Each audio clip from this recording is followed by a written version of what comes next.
Matt Gould and Griffin Matthews' musical Invisible Thread is coming to Off-Broadway in a production directed by Tony winner Diane Paulus. We're here at Second Stage to get a sneak peek at the show that explores aid workers in Uganda set to a rocking beat. Praise me, praise me, praise me,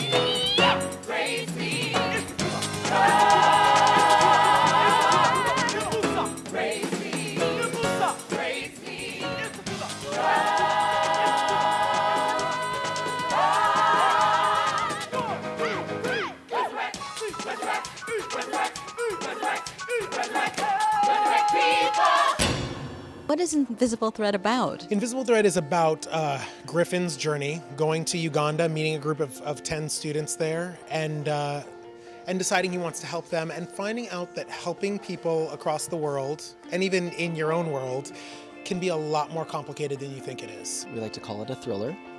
It's not necessarily, everyone's like, oh, it's a story that takes place in Africa, but it really is a thriller. Anyone who's done any travel through Africa knows that it's can sometimes be amazing, but also treacherous. And I think our show tries to tackle both the amazing and the treacherous. Why did you want to do this project? As a director, I'm always looking for ways in which the theater can bust open the doors of communication, of transformation. And this is a show that is using theater to do just that. Tell me about the music of this show.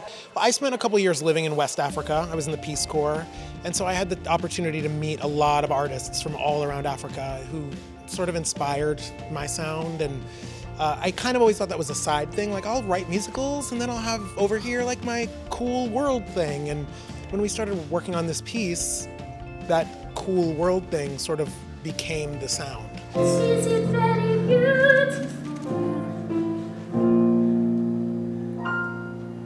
If you like small, overpriced apartments in Queens with no control over your heat, then yes, it's really beautiful.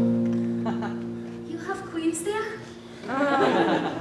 There was a time I thought it was beautiful when I first arrived.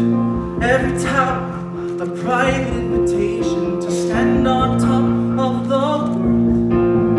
Tell me about working with Diane Paulus and what she's brought to this project. Right before I went to Uganda, I was doing a show with Diane here in New York called Best of Both Worlds.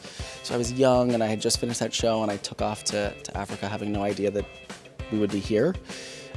So it's amazing to come back around. It feels very full circle because you get to work with someone who knows you, and also the story is so personal that you want to be surrounded by people that recognize that and also want to push you as an artist. And I think Diane has done just that. What she's done is she's taken us under her wing and said, this is worthy, this is a story that we need to tell. And she's helping us to bring it to the masses. I believe the musical theater is a form that can reach people because it's music, because it's storytelling, because it's visceral, because it's a popular art form.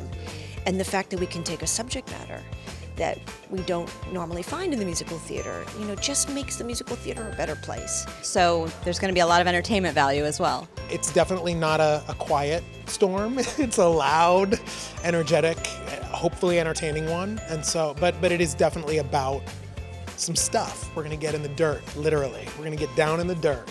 Oftentimes, I think Africa can be portrayed in a very sort of light, comical, cartoony way even. So I think that we wanted to see if we could get into the dirt of Africa, which is why our entire set is covered in dirt. So we're gonna get dirty. We're gonna get very dirty.